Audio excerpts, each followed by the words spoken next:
That's not therapy. At least it's not how I see therapy should be. And it's not the best use of the therapeutic process.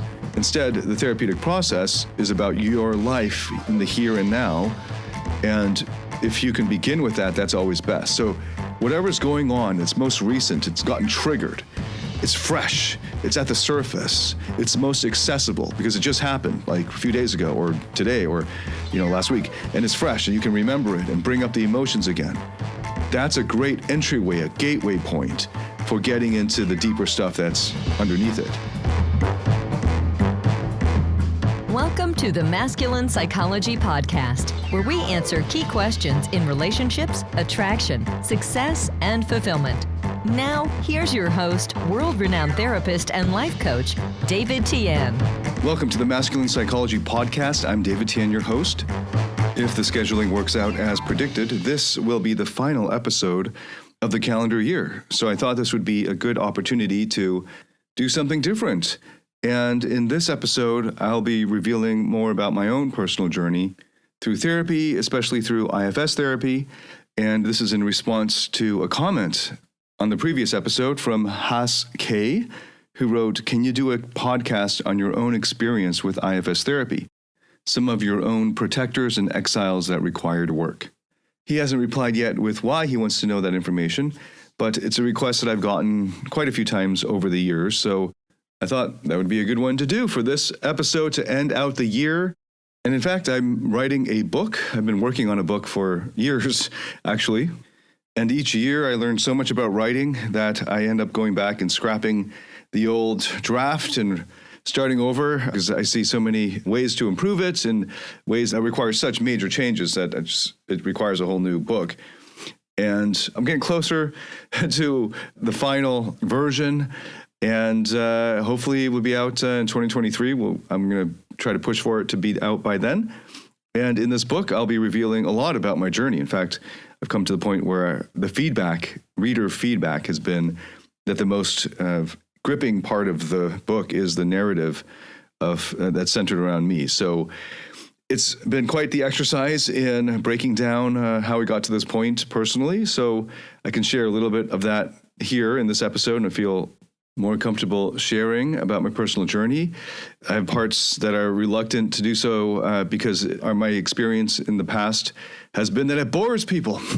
So hopefully, let me know if this at any point bores you, even if you listen to a certain point and say, I couldn't get past minute whatever, share it with me. That is valuable information, especially on an individual basis. We can dig into the analytics sometimes on some platforms and see where drop-offs are, but I don't usually get that granular. But if you write in and say when you dropped off and why, and which part was boring, that's actually super helpful.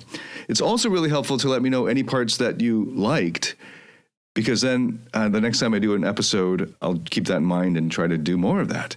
And just as in this episode, I'm actually responding to a listener comment. So I'm always listening and trying to adjust and make this better serve you. So growing up, I, as a Chinese immigrant and very Confucian background, as any traditional Chinese families would be, but also traditional or conservative Christian, there's a lot of humility sort of baked into that. And talking about yourself was never really looked well upon unless it was some kind of like testimonial for some Christian evangelical thing. So there was always some kind of agenda whenever you were talking about yourself. That was my upbringing for these different parts of me.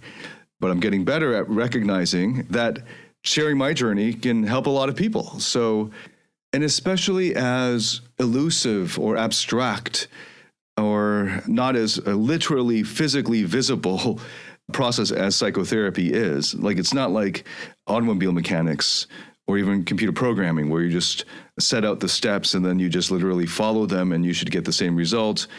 Psychotherapy is a lot more elusive. It's a lot more like jazz improvisation in that way. It's a lot more like mastering an art or getting a feel for an art. So it's hard to understand what it is that you're supposed to be doing, especially for people who have a kind of engineering mind or who are more literal minded. So reading or hearing about how it's worked for other people, I assume it will be helpful. I'm going to be sharing at a kind of overview level. I'm not going to get into the details, but more to give you more examples of parts and how they've worked over time in IFS therapy and so forth. If there's any one journey that you want to get more detail on, let me know, and I can devote a whole episode to sharing blow by blow how things went and so forth. But I'm going to go for a big, more like treetops rather than down in the valley approach for this episode. I also want to address a major myth that I've been hearing over the years from guys who follow me who want to take up therapy, guys and girls. And that major myth is that, well, there are actually two different myths kind of boiled into one, which is that it's supposed to be smooth and easy, or smooth and effortless if it's going well. And whether if something is hard or not is relative. It's subjective. It's both relative and subjective. Okay, so whether something is effortless depends on the person doing it.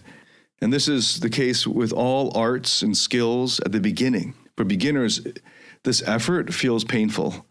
But the key, one of the keys to mastering any skill or art is reframing or coming to see or feel this thing that requires effort as no longer painful but enjoyable. So an easy example is working out. The people who are able to sustain a lifestyle of working out, which is the only way you can get the results sustainably, have to come to a point where they enjoy the workout itself, including this, whatever it is that they're doing that makes them sweat, right? That feeling in the lungs when your heart's racing now and all that beginners or people who have never learned how to enjoy it hate. They just want the result and they don't want to go through the effort. But a big part of becoming good at something is the effort itself is intrinsically enjoyable. And that's the same with therapy. So addressing that myth that it should be simple and easy, let's just dispense with that. And anything worthwhile devoting or investing time and effort into, well, obviously effort, will require effort. And if you want the results and you want them over the long term, you're going to have to make that shift in your mind, that shift in perspective of seeing the effort that's required and as something that is enjoyable on its own, that alone was worth it. And you might know people who work out, who go to the gym or the workout or the exercise or the martial art dojo or the training area for fun. And the results that they get in their body are just a byproduct or a nice side effect. But they're really going because they love the game, the sport, or the martial art, or the feel of their muscles or their body as they're doing this exercise. And those are the people that are going to have sustainable results. And therapy is the same way. If you don't learn to love the therapeutic process in and of itself, you're not going to have sustainable results from it.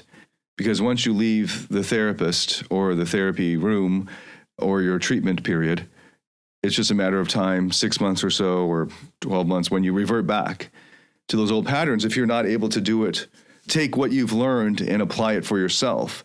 And if you can afford it, just like when it comes to fitness or martial arts, if you can afford to get the one-on-one, right? If you can afford to get the personal trainer, why wouldn't you, and the personal trainer is delivering, why wouldn't you just keep doing that? I understand if you can't afford it, but in terms of value, this is something that if you can sustain for life, it's even better having a professional help you along the way. And all good therapists should be seeing a supervisor, and not just for consultation, case consultations, like you're sitting in a classroom and you just looking at each other's notes. That's helpful. But every therapist should also have their own therapist for themselves, for their personal lives, as well as for anything that comes up work-related. And that comes to the second half of this myth, or the second myth, which is, along with the myth of it's supposed to be simple and easy, the myth that you'll never get triggered anymore, or that not ever being triggered is a good thing. So when you come to therapy, it would be good to have some things in mind that you want to address in that hour each week or whenever you're seeing your therapist. I still get guys who show up. It's like Matt Damon in Good Will Hunting, like, let the healing begin. And they just sit back and they're coming with the premise, I'm messed up and you will put me through some kind of workout of the mind program and you'll just tell me what to do. And then magically, I'll go through this program and then I will be fixed. And for most of these guys, There's a minority of guys who have that attitude. It's usually at the beginning because they don't understand why they're in therapy in the first place, or they don't understand how therapy works. But they come to me and they're looking to, the result being that they're married or that they have a girlfriend or something like that, or they no longer feel lonely. And they just show up, they sit back and just tell me what to do and I'll just do it. Okay, so that's not a good way to approach therapy. That's a good way to approach coaching, right? Or training or a course that you bought. You're about to sit down and consume content or something and then do a workbook or something. But that's not therapy. At least it's not how I see therapy should be. And it's not the best use of the therapeutic process. Instead, the therapeutic process is about your life in the here and now. And if you can begin with that, that's always best. So whatever's going on, it's most recent, it's gotten triggered.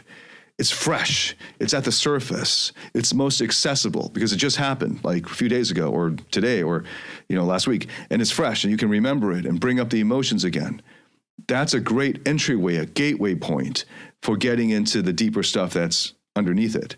So you can assume if you're an adult, and for a lot of guys who are listening to this, you're probably in your 30s or sometimes in your 40s or 20s. Some listeners are in their 60s and 70s.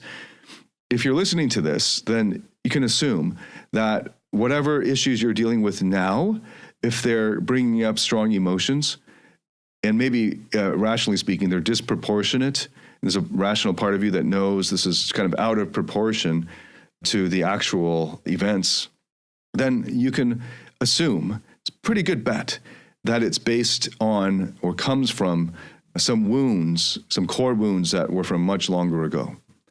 And the myth is that when you go through the therapeutic process and you're quote unquote healed, that you'll no longer have any kind of emotional turmoil. You won't feel any more extreme emotions.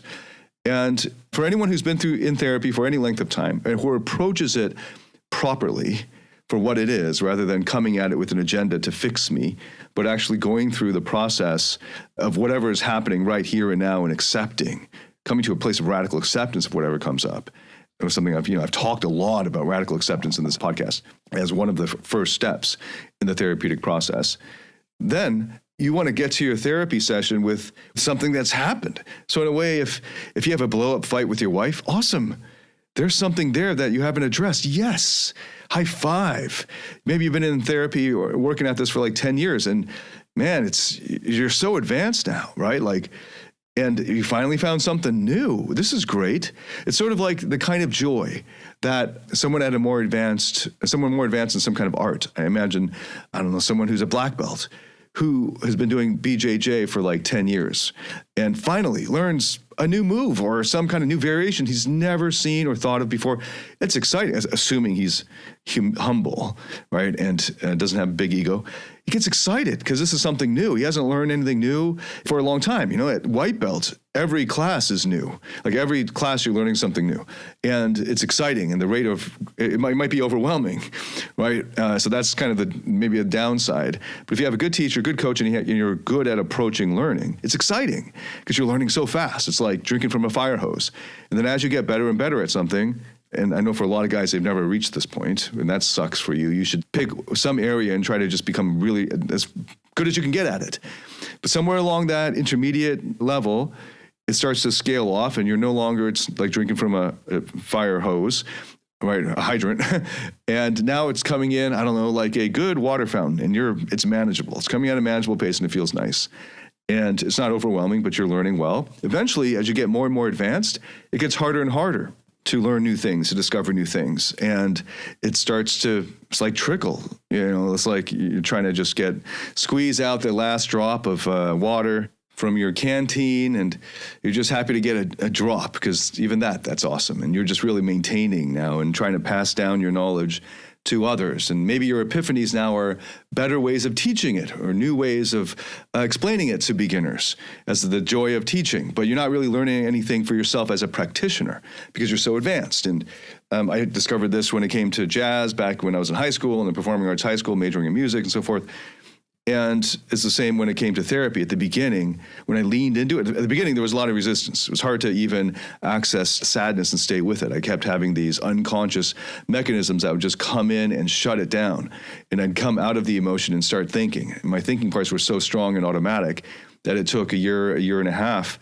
And I also had to draw in a method acting coach to help me stay with the emotions that I would flee from, especially sadness.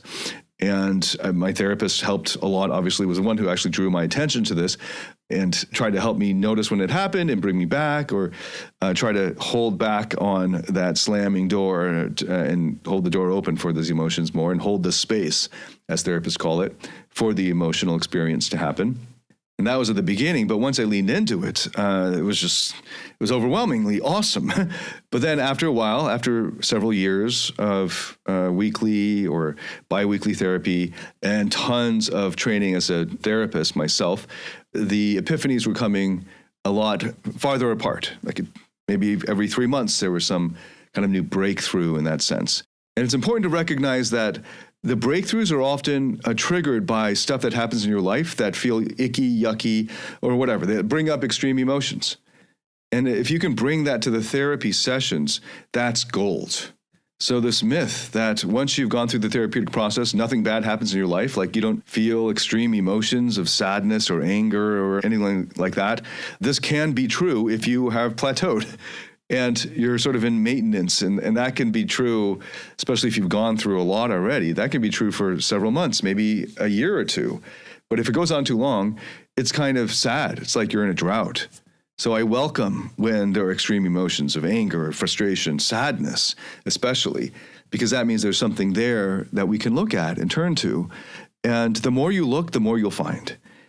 So there's another thing there. You find out that most achievers just don't look. It's called repression. They don't notice what's happening under the surface, but there's a lot happening under the surface. And the more you look, the more you'll find. And the harder you look, the more you find. Eventually, you'll think you'll have found everything, excavated all of it. And that's kind of a sad point when you realize, oh, gee, there's nothing really else there. I'm just sort of coasting.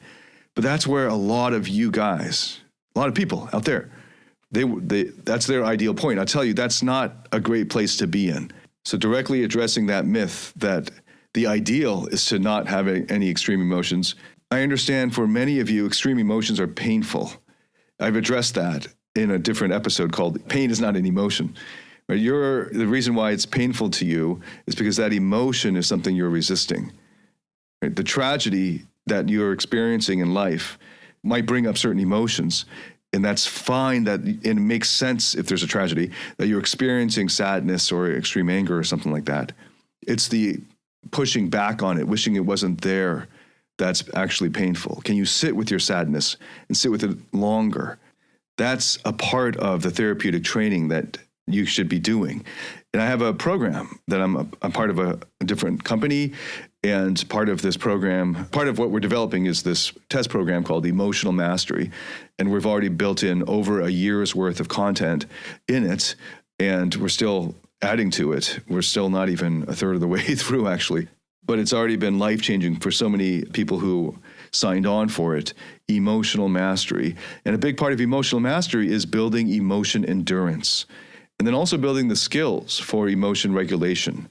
And the skills, before you can even endure the emotion, you've got to be able to hold the space for the emotion. That means you have to notice the emotion is there and stay with it instead of distracting yourself, numbing yourself, blanking, or moving into thought, thinking, or analysis, which is my default responses to extreme emotions and many of my clients. So the first emotion skill to master is presence, being able to stay present with whatever you're experiencing emotionally. So I just wanted to address those myths that it should be easy and smooth, and the myth that the ideal state would be to never experience any kind of extreme emotions again.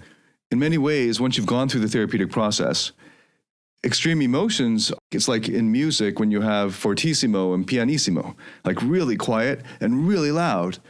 And to then cut those out of your dynamic range would make everything sort of just blah, right? But if you've been in depression and anxiety and like just bad kind of negative type of stuff, and it feels painful to you for very long, many years of your life, I can understand why you'd think that if you just take those emotions out, then your life would be hunky-dory. It would be amazing. But as you go through the therapeutic process, so that would be a beginner's error, right?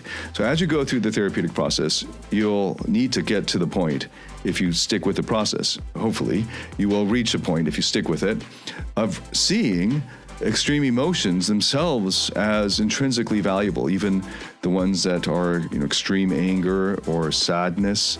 That's part of the color of life. It's part of the rainbow that makes life so interesting, so rich, and so diverse and full of variety.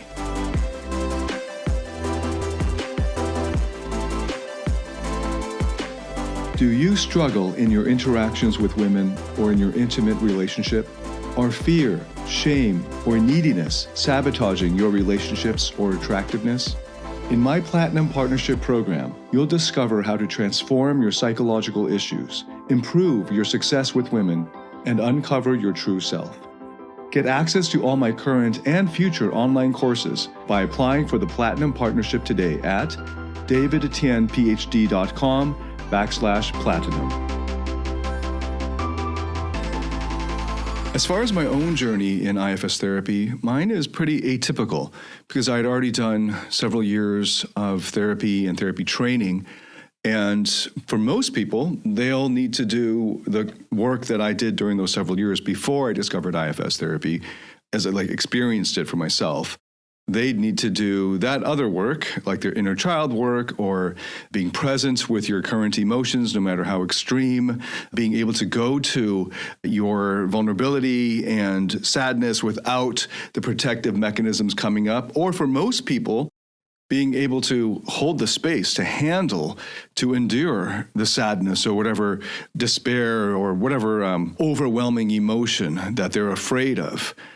For most people, the problem or the biggest impediment in the early stages of therapy is being able to be courageous enough to go to and hold the space for the emotions that they consider to be painful. For me, it was because I had so many achiever parts.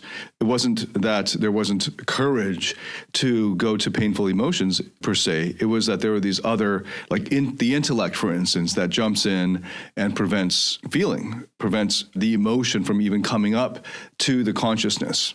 So before I experienced IFS therapy, I had already read all the books on IFS therapy.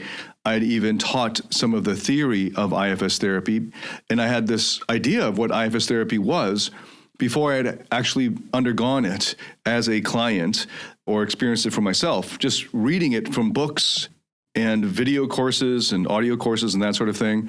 It turns out I didn't know what IFS therapy really was until I experienced it. I had tons of book knowledge on it. I could have passed any kind of paper exam on IFS therapy, but until you experience it with a very good practitioner, it's really hard to know whether you actually understand what the IFS therapy process is. So this is an important word of warning for anyone who is doing it themselves, who's doing therapy on their own, regardless whether it's IFS therapy or some other modality or style or model. Good psychotherapy is a lot more like an art. It's an art form, really. And it's like not being able to hear the music, but reading about music. And actually hearing the music is a completely different experience from reading about the music. And the same goes for food and all of these other art forms. It's really like an art form. And until you experience it for yourself with an experienced practitioner, I would hold off on assuming that you know what IFS therapy is. And I know there are a lot of guys who are going the cheap route. And I get it, you're trying to save money, but what's happening is you're shortchanging yourself because you're just reading books or you're listening to audios or going through video courses or something like that on IFS therapy or any kind of therapy. And you actually haven't gone to a really good therapist and experienced therapy. They're very different things. So for years, I had studied up on IFS therapy thinking, and I'd already done several years of therapy and other models and modalities myself. Plus, I had, by this point, had many years of training in various models of psychotherapy. So I thought, well, I've read all these books on IFS therapy. I know what it is. But it turns out I didn't. I had the wrong idea of what it was until I experienced it. Now, by the time I actually experienced IFS therapy for myself as a client, I'd already gone through several therapists. The first several that I had contacted were pretty bad. Lots of sexual shame, especially the ones that were based in Asia, regardless of whether they were of ethnic or racial background. I just couldn't find any good therapists who were based in Asia at that time. And that's when I realized how important the relationship is between the client and the therapist. The most important factor in successful therapy isn't actually the model that's used. So a lot of people online are looking for a model, and they're not thinking about the therapist, the practitioner, him or herself.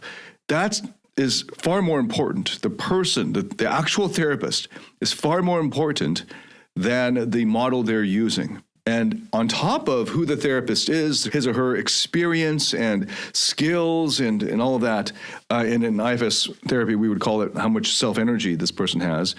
In addition to that is the relationship, the connection between the therapist and the client.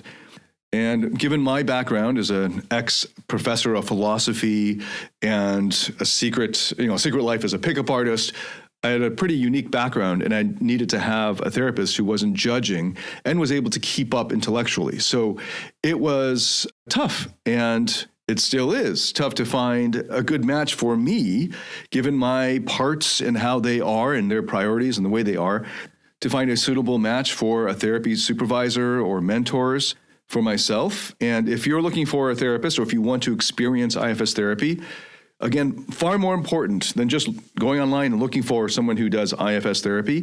Far more important is to make sure that that person's background is suitable for you, for what you're looking for.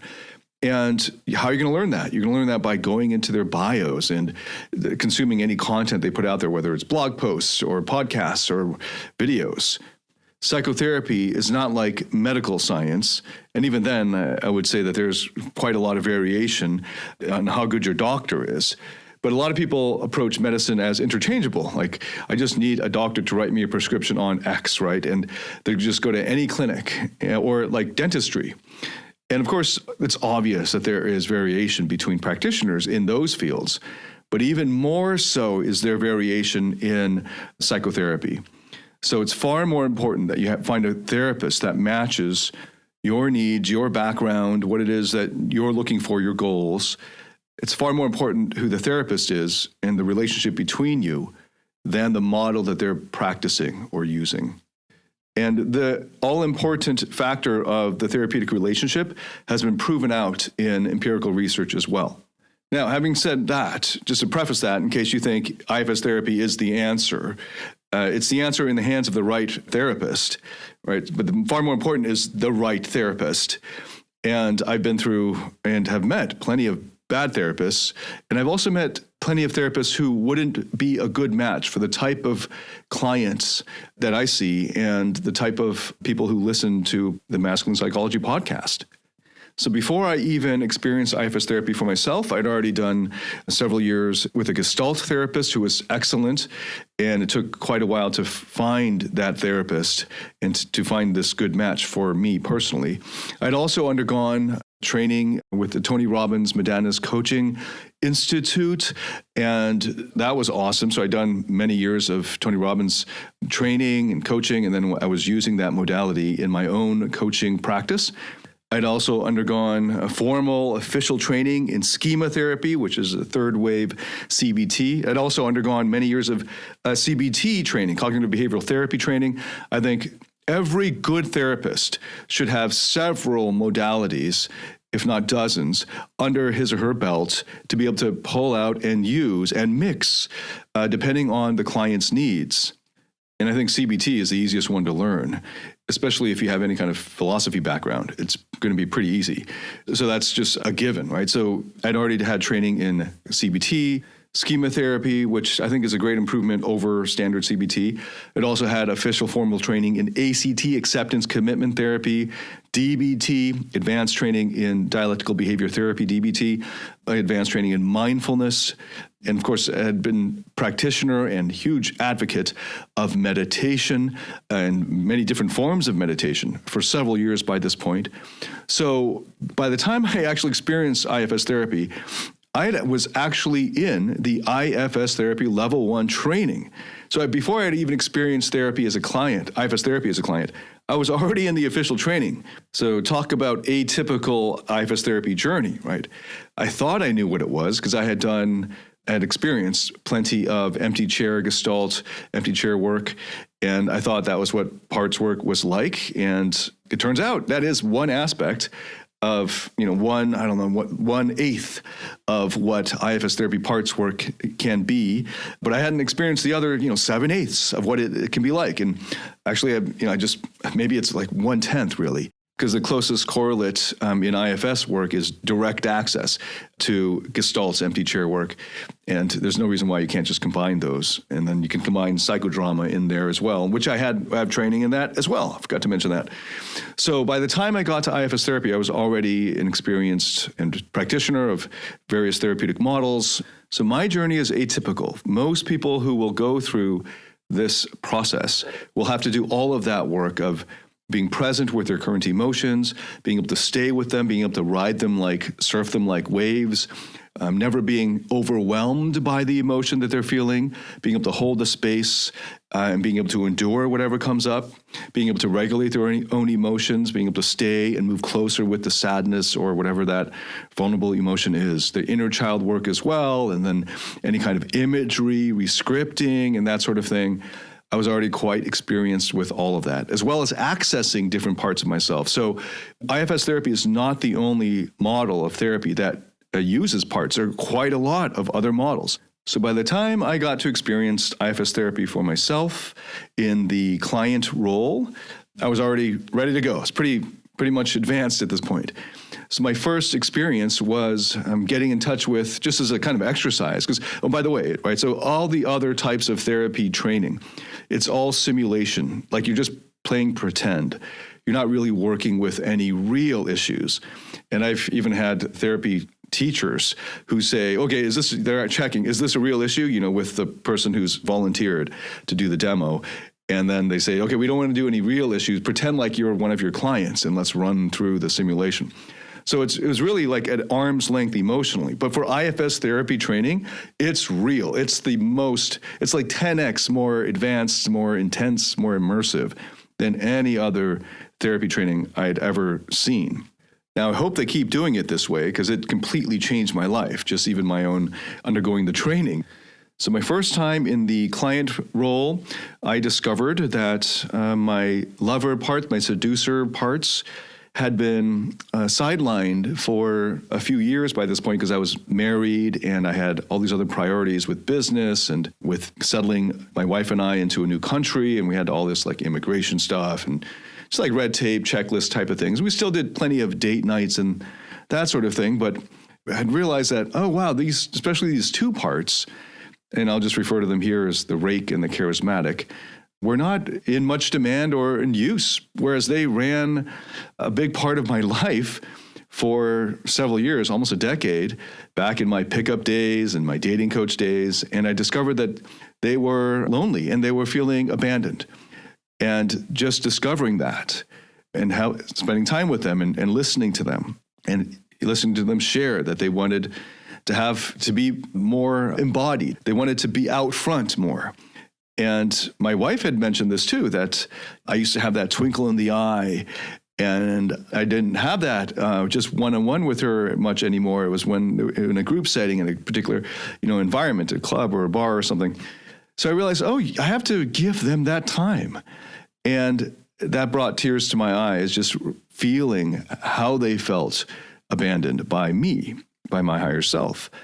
And I thank them for bringing that to my attention. And all of this was happening through the attention and care and loving interest and curiosity of the therapist who was in the therapist role. And we were in a group of 4, so there were 3 therapists. There was the therapy supervisor who was in charge of the thing, and then we were all given at each of these stages, there was some kind of objective but you don't have to hew to the objective because we're dealing with real issues. Like you're asked to come up with something real. And then there was an observer, someone in the observer role. But it was wonderful having 3 therapists working with me, and it was an amazing feeling. So if any therapists in training, if you get the chance to do the IFS therapy training, the official training, it is awesome. I hope that they continue to keep the quality of the training high. I know that they have that as a priority because now it's very difficult to get into these trainings. And you have to have some qualifications before they accept you. And so, as I did mention, I had already had several years of therapy training in other modalities. So to answer that YouTube comment question, parts that needed attention or working with, the rake and the charismatic didn't need to have any kind of unburdening, but they did need attention. And they did have lots to share. And a big part of that session was just listening to what they had to share and feeling with them and apologizing to them for neglecting and, in a sense, allowing them to feel abandoned. And then to prioritize them. And that was my first IFS therapy session. And I'll tell you about another session that I had in that IFS therapy level 1 training years ago. And this is where, after having undergone so much therapy training, I had these parts that were like the warrior cluster. There was the warrior, there's the commander, general, so to speak, and I had different parts that handled this sort of martial type of energy, and they contributed that kind of strength and courage and warrior spirit and all of that. And it felt like more and more as I was getting older that they weren't needed very much. And just in a way similar to the rake and charismatic, coming to them and realizing that they were now wondering what their role is. Because my day-to-day work no longer relied on this powering through type of energy that I used to rely a lot on. And other than the workout time, like an hour a day kind of thing, they weren't really called upon. So I spent another session just being with them, asking them what they would like to do and so on. And I heard them that they were happy with how things were going.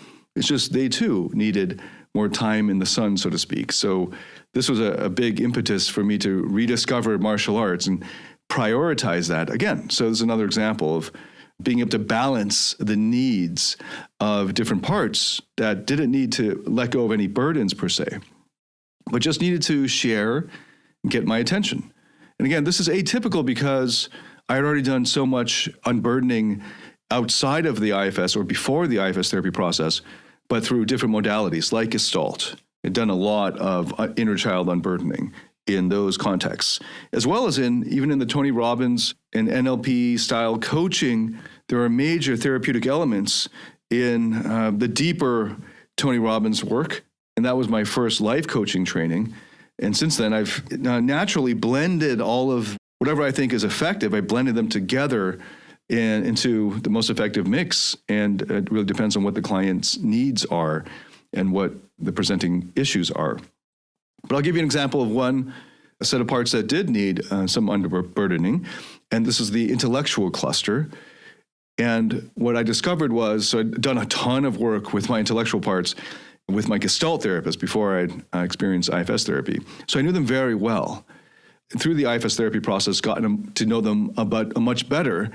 And I discovered that it wasn't just one, intellect part, but a group of them. And I discovered that they were triggered from memories of, and anything that reminded me of or resonated with memories of how my mother would come back from work when I was young and be in a very bad mood and just sort of lash out at us. And there was this general sense of fear when she comes back from work. And so the 3 of us kids would just scatter. So when we hear her car pull in, whatever the heck we're doing, you got to turn off the TV and all that other stuff and make it look like you were very assiduously studious. And we would do that. We just sort of snap to attention. But there'd be this sort of tension in the background. You can't relax because she's just going to let loose on you. And I discovered, I think, and this is in common, I think, with many achiever men, is that they have a strict parent, especially, I work with a lot of guys who have strict fathers, but I also work with people like myself who had strict mothers. And that kind of dynamic can get re-triggered when the girlfriend or wife becomes quite strident in her criticism or is just in a bad mood. And then there's this background tension. And I had to, as I worked with these parts, I helped them to see that when my wife is in a bad mood, she's not my mother. And I can help them to relax. And in that way, not become rebellious or lash back or any number of ineffective, unhelpful coping strategies that I'd use as a teenager or an adolescent with my mother. And then I didn't have to project my mother fears onto my wife.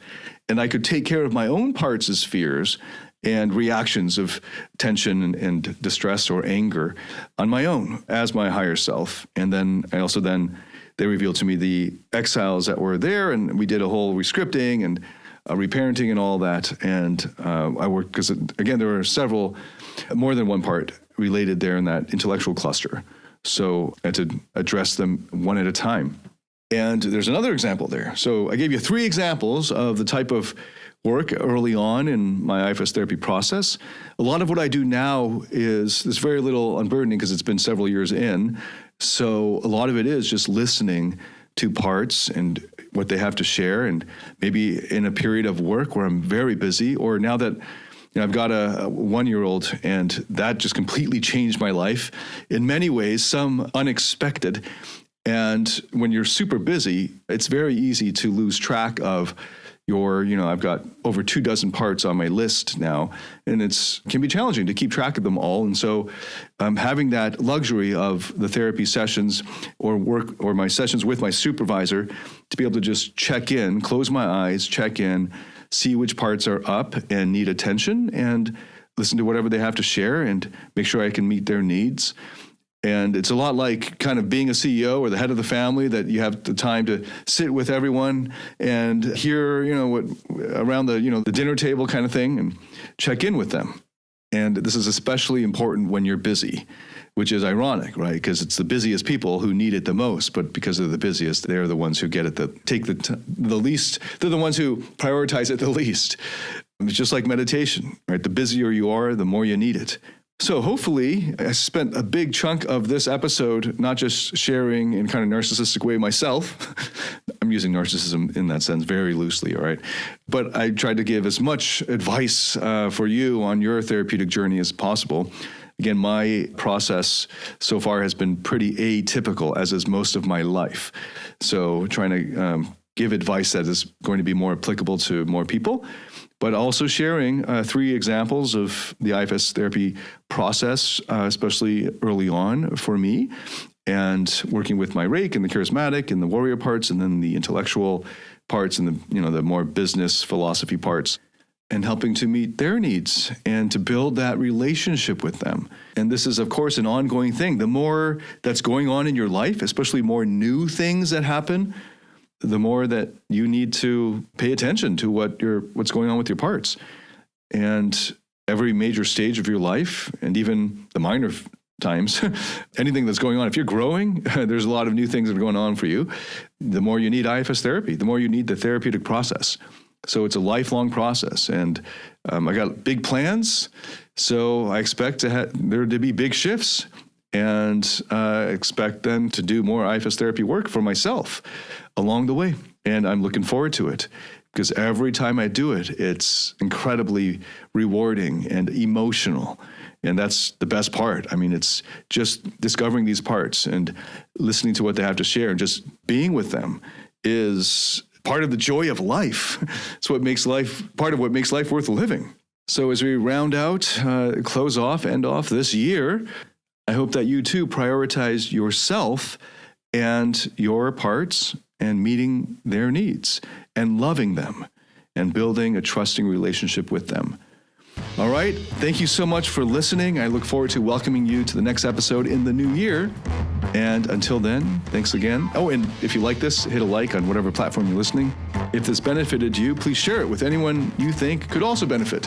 Thanks so much for listening. I look forward to welcoming you to the next episode. David Tien, signing out.